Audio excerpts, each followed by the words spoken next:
Yan na guys, taniman time na.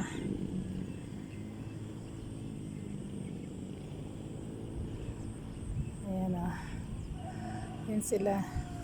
Yung doon banda, yung kikita niyo may mga payong na yan. Ayan natin maya. Ayan. Nagbubunot yan sila. Nagbubunot ng palay para i-replant.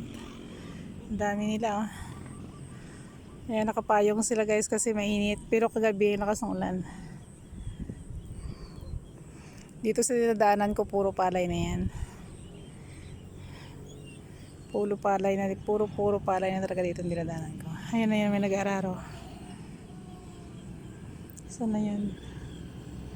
Ayan ang ano niya, kalabaw. Ganito na dito ngayon, puro ano na palay. Ayan, may nagtatanim. Sana nagtago yung nagtatanim.